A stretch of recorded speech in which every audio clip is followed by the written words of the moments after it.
Hello, this is Adam Carroll with UN This Week, and today's show is about human trafficking. Human trafficking is a form of slavery occurring when a victim is forced into performing actions against his or her will.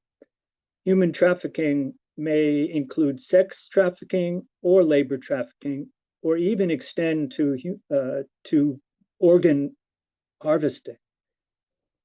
January was Human Trafficking Month, one of the UN designations. And also, as it happens, this January was the 10th anniversary of the uprising in Tunisia that brought a new, more democratic form of government. Though we had to postpone this show from January, all these issues remain extremely relevant. Today, I am joined by two Tunisians, our guest speaker, Racha Haffar, and Justice for All intern, Amina Akishi. Welcome to the show. Racha Haffar. Yeah, thanks very much. Racha Haffar, to give you a quick bio, is the founder and president of Not for Trade, the first anti-human trafficking NGO in Tunisia. She is also a Fulbright alumna at the University of Kentucky, a journalist and a women's rights activist. During her stay in the US, Racha was involved with the United Nations Association, where she became the vice president of the Bluegrass chapter in Kentucky and the chair of the Anti-Human Trafficking Committee.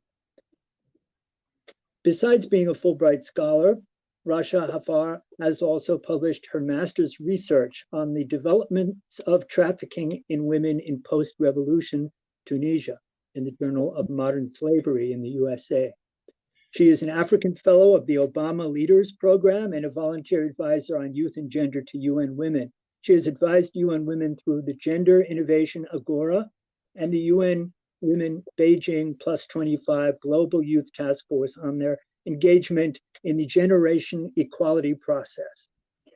Among other awards and recognitions, in 2016, Racha received the Women's Rights Award from the United Nations Association. So again, welcome to the show.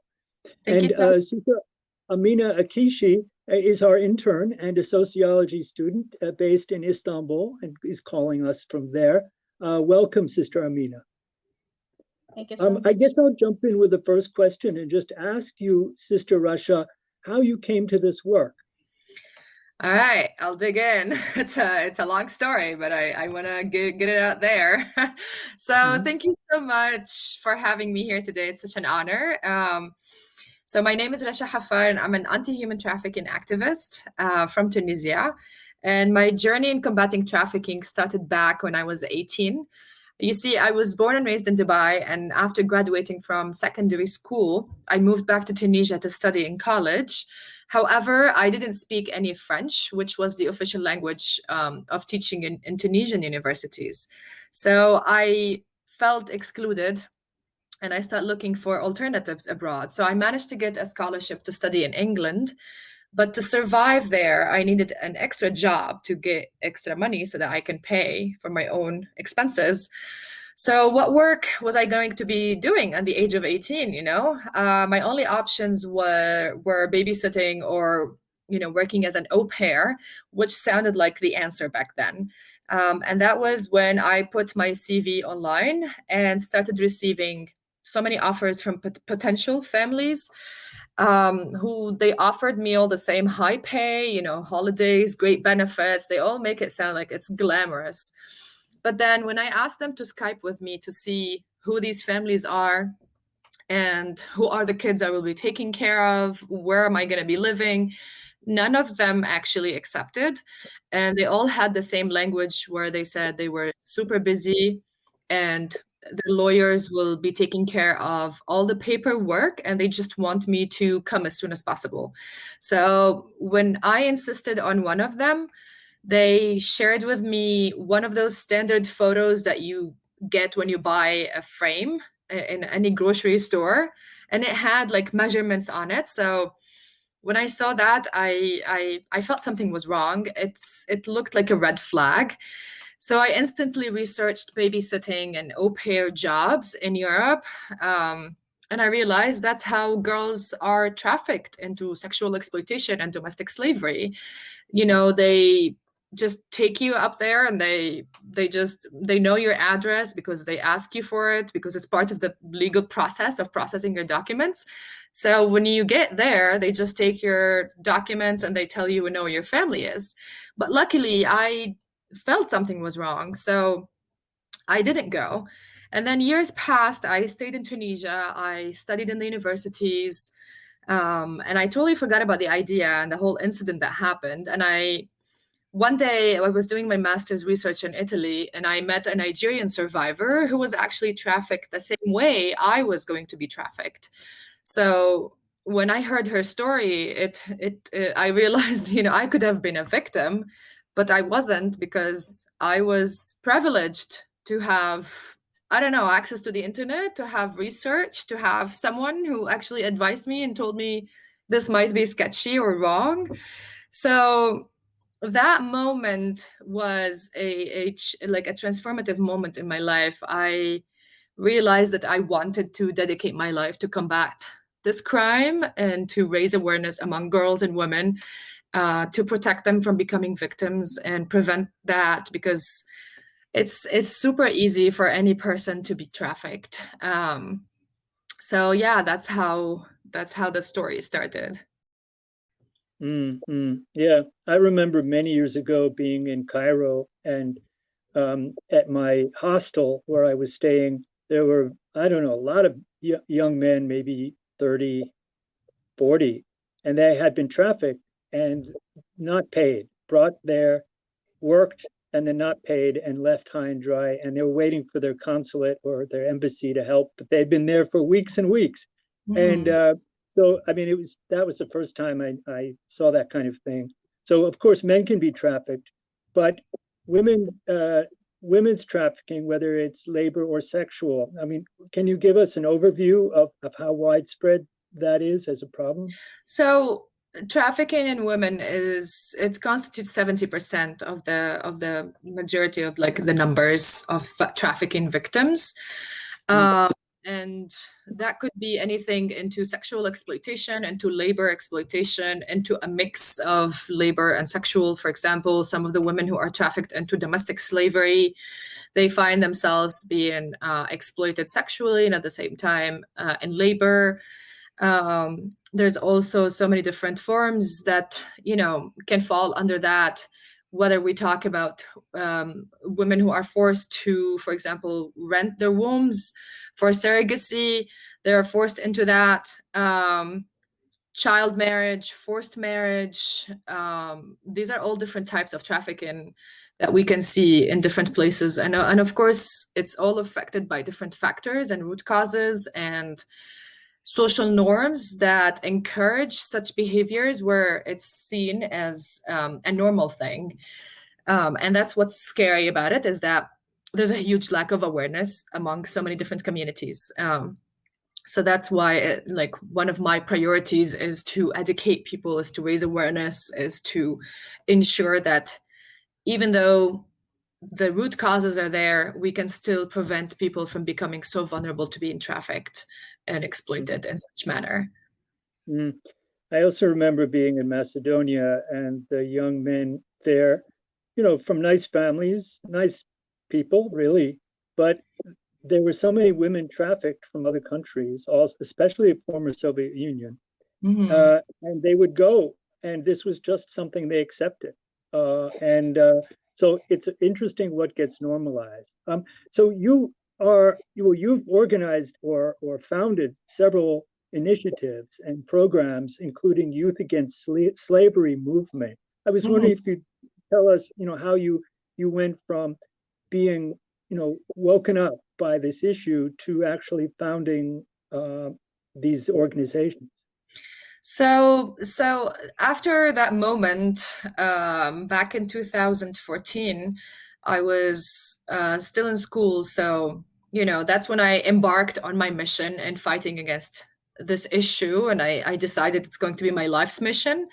So when I went back to Tunisia, I decided to dedicate my master's research for the topic of trafficking in women. And that's when I published my research under the title of, trafficking, the developments of trafficking in women in post-revolution Tunisia. And that taught me a lot about the system, and it taught me a lot about what is actually missing. Because when we do research, the beautiful thing about it is that, yes, you do understand the crime, but at the same time, you get access to what is in place and what is missing, and then you can work on bridging that gap. So that research year really opened my eyes to understanding, what's going on in Tunisia, what are the services, what is missing, are there any organizations that are specialized on this issue? And that's when I realized that in Tunisia, we had some international organizations that are working on trafficking, in an indirect way under certain programs or activities, but we didn't have a local youth-led or a local organization solely specialized on fighting trafficking, and making it, as its mission on the national level. So that's when I decided to spend the following year, when I was on a Fulbright scholarship in the US, to learn to engage with so many different actors and stakeholders in the US, because things here are so different than other countries. Like in other countries, we don't even have laws against trafficking, but the US is really way ahead. So there's so much opportunity to learn about best practices, and just to get how to do things, actually, and just to to learn how to start a nonprofit that is the first of its kind in a whole country. It was a little bit intimidating, but I was very fortunate to come across these people who supported me and who gave me access to their work and to their best practices, and I learned a lot from them. And that's when I engaged with the United Nations Association. So in 2016, I came back to Tunisia and I founded Not for Trade organization as the first youth-led nonprofit organization in the country that focused on human trafficking. And I started working with different youth and universities and different CSOs, different organizations, different stakeholders. I conducted many workshops. It was kind of a one-man show for a while, one-woman's show, because the topic is also new. So people didn't know how to really engage. They didn't know how to relate to it.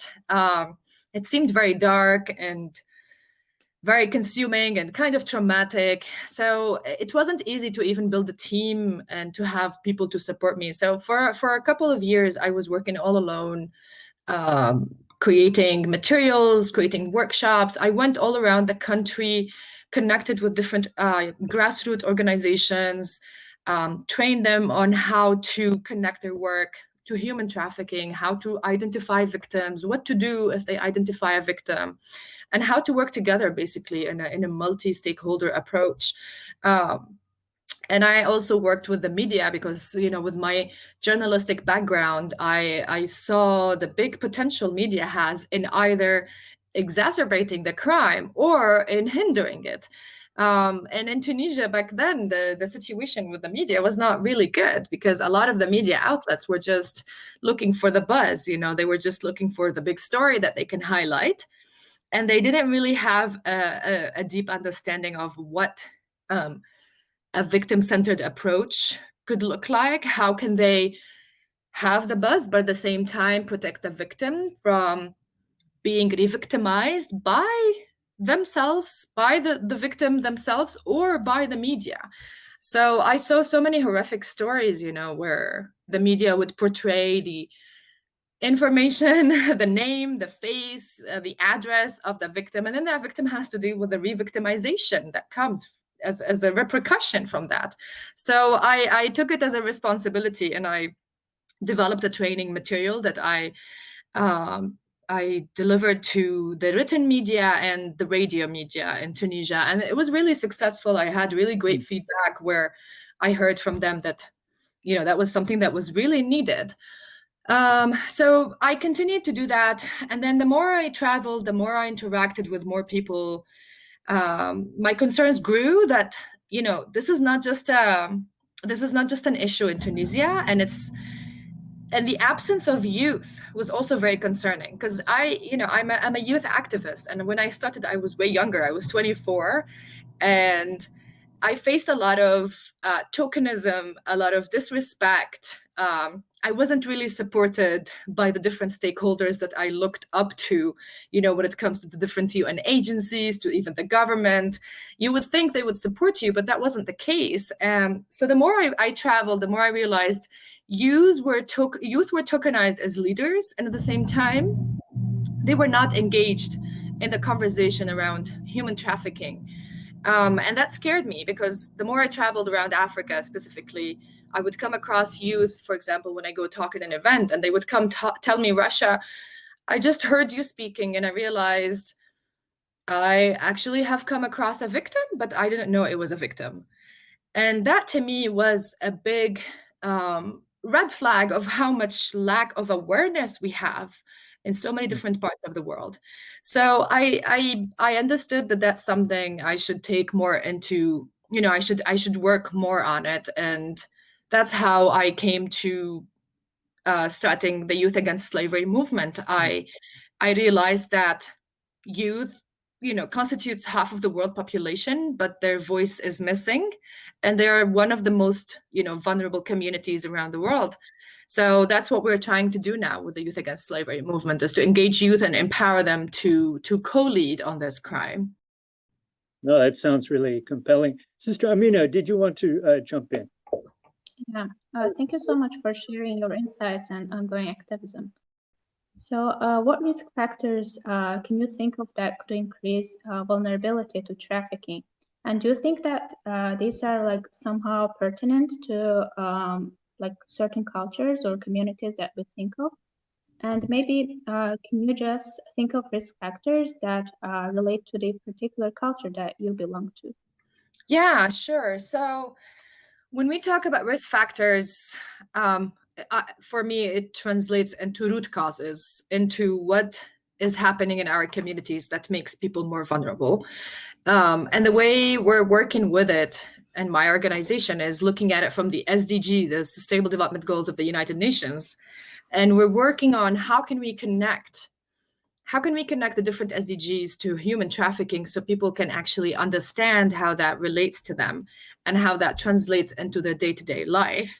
So, for example, if we want to talk about poverty is a risk factor.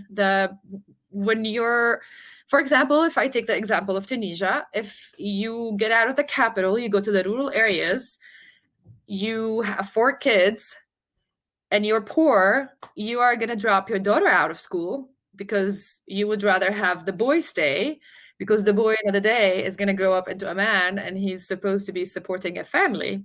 So you would sacrifice the daughter because you don't have enough money to spend on all of your kids.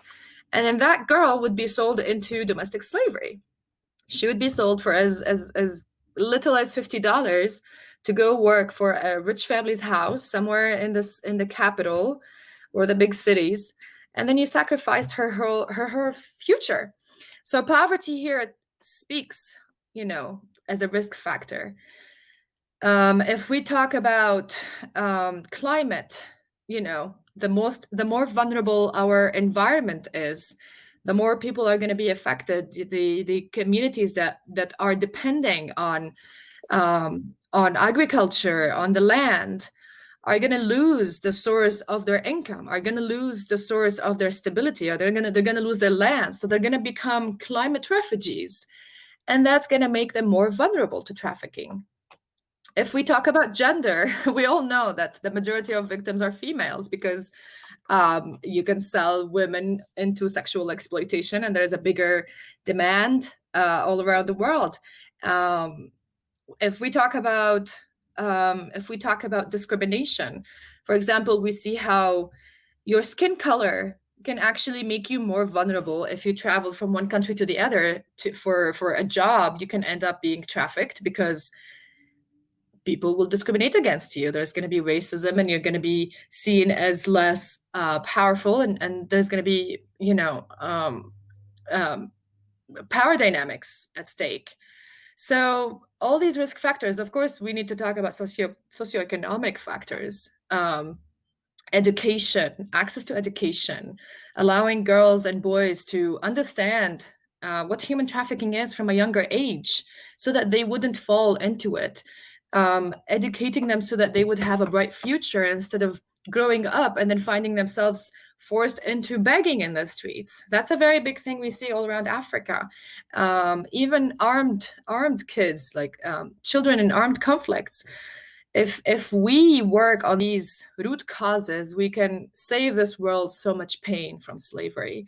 So the issue is definitely in breaking down what are these root causes and how can we link them to human trafficking instead of talking about human trafficking as a topic on its own.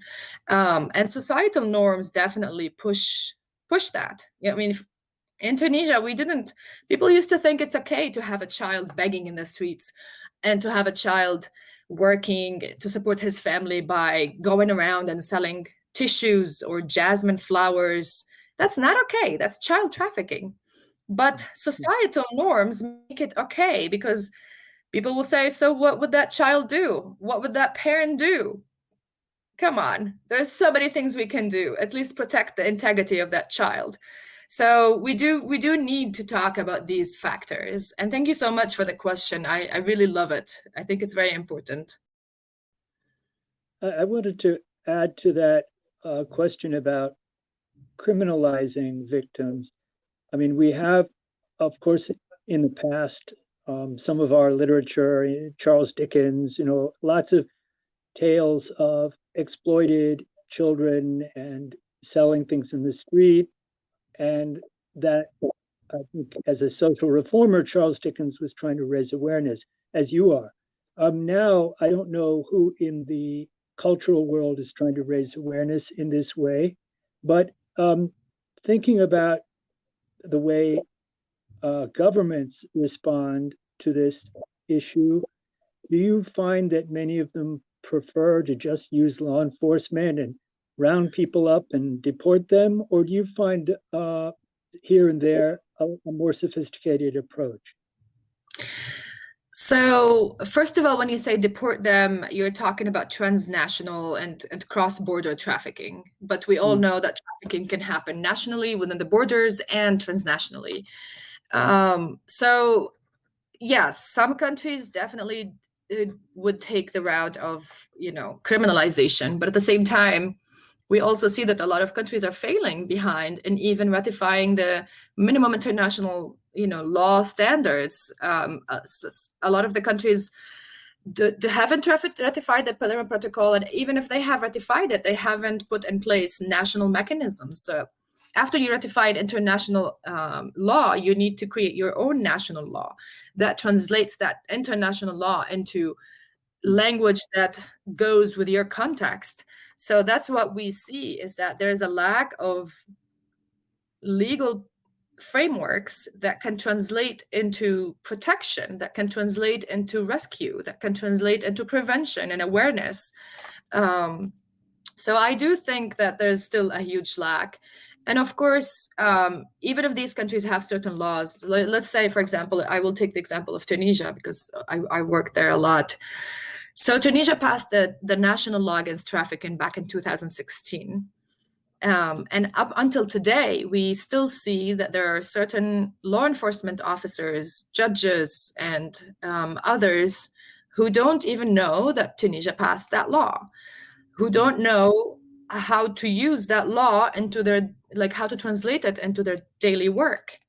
So even if we have these frameworks, there's so much work that should go into implementing them and activating them by capacity building, by training these officials so that they would understand what are they doing.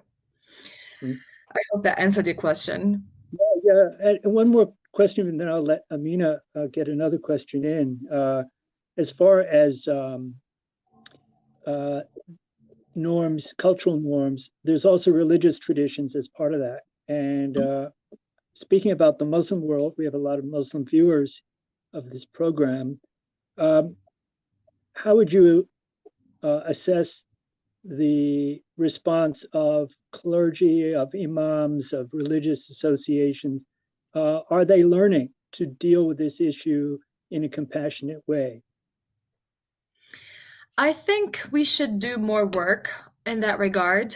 To be honest, I don't know how much advancement we have, but I still think that we can do so much more. Like we need to create many more conversations with our traditional and religious leaders, because they do have so much power in their communities, and people look up to them and people listen to them.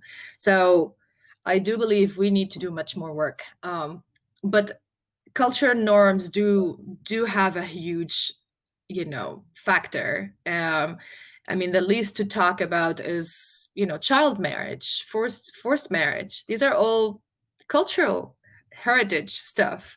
It comes from the culture, and it does put women and kids in vulnerable situations. So that's a very big thing that we need to work on. It should be a priority everywhere. So, can you maybe suggest ways that we as individuals can participate in the fight against trafficking today? Yeah, so I always say that it's like a 3-step. First of all, educate yourself about human trafficking. Understand what it means, what are the red flags, what are the systems in place, what's the process once you, for example, rescue a victim, once you identify a victim, what would you do? There are hotlines you can call to refer someone. You can contact your local authorities. For example, that's not something we advise. We don't say go call the police, because a lot of the police officers, I wouldn't say in the US, but I would say like in different countries where there's no legal framework, they do not know. So they would definitely jeopardize the integrity of the victim. So if there's a hotline, get to know the landscape, the ecosystem in your country, understand what is there, what is missing, understand what you could do, how to identify the victims, and how you could support, and then educate someone else. If you have a piece of knowledge that could save a life, just go about and share it on your social media, talk to your neighbors, talk to your friends, make sure that information reaches more and more people. And then the third thing is, take action. Don't just sit there and pretend the world is in a good place, because it's not. It's full of exploitation, and it's full of slavery. And today there's more slaves that has ever been in history. And this falls on all of us, as citizens. It's our responsibility to fight for the freedom of others. If I'm blessed enough to be free, that means I have more duty to stand up for those who do not have it. So get engaged, support nonprofit organizations that are in your community, support organizations like my organization that is going to educate the next generations on human trafficking and change the landscape of the crime. Donate, volunteer your time, volunteer anything you can give, see if these organizations need anything. It could be time, it could be money, it could be volunteering services, it could be advice, it could be connections. Anything you could give, people would really appreciate it, and it's going to bring so much added value. So always the 3: teach yourself, teach others, and take action. Excellent. Now we're going to take a 10-second break, at least we usually do at this point, and we show the title card. We'll see if that works this time. And then we'll be right back to just wind up the conversation again on some specifics we can do. We're heading towards the CSW conference at the UN, and maybe there'll be other opportunities that we can give people an idea about. So let's see if we get the title card, and we'll be right back.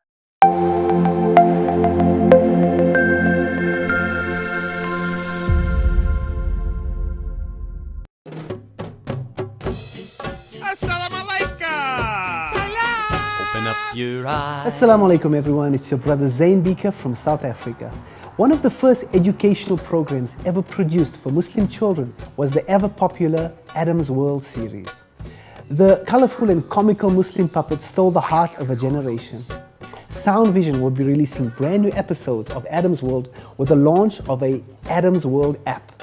Subscribers will enjoy new Adem's World episodes as they are released, as well as all the classic episodes of Adem's World. So visit adamsworldapp.com Now, to learn more, subscribe and enjoy new adventures of Adem and his friends. And let's keep helping tomorrow's Muslims today.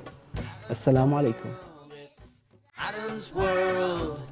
Believe me, there's a lot to see. Bismillah, let's explore. And we're back. This is Adem Carroll with UN This Week. And we've been speaking about trafficking with our guests, Racha Haffar and Amina Akeshi, Justice for All intern, working actually mainly on the Uyghur issue, which of course, is relevant here, given how badly Uyghur women have been treated. There's been some BBC reports this week about mass rape and just, horrendous stuff. Now, the UN does engage on these issues, and Racha, you have worked with, or rather consulted with UN Women, and you probably are aware of what UN agencies get involved on this issue. I was just very briefly, if you could give us an overview, a sense of who is involved in confronting trafficking at the UN level. Yeah, sure. So the two main leading organizations among the United Nations are the IOM, the International Organization for Migration, which works mostly with migrants that are trafficked.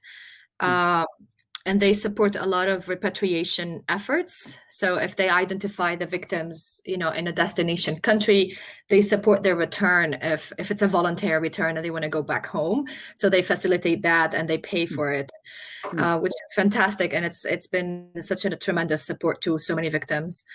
The United Nations Office on Drugs and Crime works a lot on the criminal part of this. It does a lot of research. For example, 2 days ago, the report came out, the United Nations Office on Drugs and Crime, the UNODC's report on human trafficking, the trafficking in persons came out.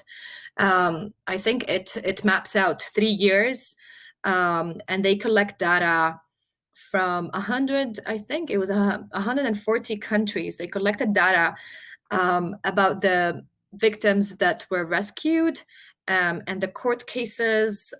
So they collect all that data to analyze, and to provide policies and ways of improving and how to combat this crime in different contexts, on the global level, also at national levels. And of course, the United Nations Women works on that under their violence.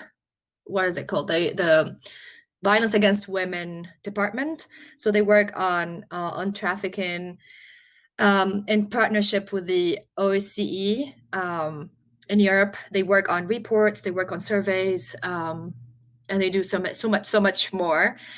And also, it's important to know that the United States, the State Department produces, so the Trafficking in Persons Department in the US produces the TIP report every year that comes out in June. And that report is the place where the US government would categorize and list all the governments around the world on a tier placement to show what are the governments doing in regards to trafficking. So there's tier 1, tier 2, tier 3, and there's of course special cases that are countries in conflict. And that gives a very great understanding to what are the governmental efforts put in place, and how is that government working with the civil society, if they are, and what do they need support with, where are they lagging behind. So that's a very great resource, and that really helps. Yeah, could you repeat the name of that report again? So the Trafficking in Persons report, the TIP report. It comes out. Yeah, it comes out every year in June. It's very, very comprehensive. It's a fantastic document. But I would also, I also want to talk about some of the other initiatives I've been leading recently. So, for example, the Generation Equality Process is a UN Women co-led forum along with the governments of Mexico and France and the civil society. And it's a 5-year process in order to put in place 6 thematic action coalitions that will work specifically on changing gender injustice. The goal is to, just dismantle gender injustice in the world. And human trafficking has been missing from the agenda. I was really shocked to see that such a big global movement does not have human trafficking in it. So I mobilized so many actors globally, and I formed what we call the Anti-Slavery Collective for Generation Equality Forum. It's a collective, it's an informal collective of more than 140 organizations and activists globally that came together in order to advocate for the anti-trafficking agenda to be implemented under these thematic action coalitions in connection to climate, sexual and reproductive health, gender-based violence, technology, and women's leadership and economic justice and rights. So we are going to have a parallel event during the CSW in March to talk about our recommendations and about our work and how we can together, push for the anti-trafficking agenda in these different spaces globally. Well, we'll certainly promote it once we hear about the side event. We can let people know if it's open to the public. And we are also doing a side event at the CSW conference in March with women from Kashmir, Rohingya women, Uyghur women, and so forth. Speaking also of their resilience as well as that's fantastic. But as far as gender injustice, which really, of course, must include trafficking. So good to hear about your organizing. Just wondering about this anniversary, the 10th anniversary, and maybe ending with that. We'll see if we can, both of you, I was curious what you might want to say about the impact of this revolution in Tunisia on women. Amina, you are, I think, if it's correct to say, half Tunisian and half Azerbaijani. Correct me if I'm wrong. How would you answer that question? You're on mute. Oh, sorry. Am I audible now? Okay. Yeah. So certainly, I believe women got more independence to participate in campaigns and to promote anything. And even recently, there were like campaigns on like certain wages of people were not paid. So females went to streets and they were like sharing activism. So I think their role in society has increased certainly. So some signs of hope, Racha. I mean, I would say the revolution was the best thing that happened in Tunisia because it definitely gave us the space to actually work on a collaborative effort towards democracy and to understand what democracy means and how we can get there and how we can step by step achieve freedom and independence and individual freedoms as well. So I would say Tunisian women have been always pioneers when it comes to gender equality, and I'm super proud of my country's women. They're amazing, and I support them all the way to fight for more rights and equality in Tunisia and beyond, to reach all the Arab world, hopefully. Well, inspiring and upbeat words for the end of this show. Thank you for your work, and the struggle continues, and hopefully this ideal of leaving no one behind will someday be realized. So thank you, everybody. Thank you, viewers, and we'll see you the next show. Thank you, both my guests, and stay tuned for the next. Thank you so much. Have a great day.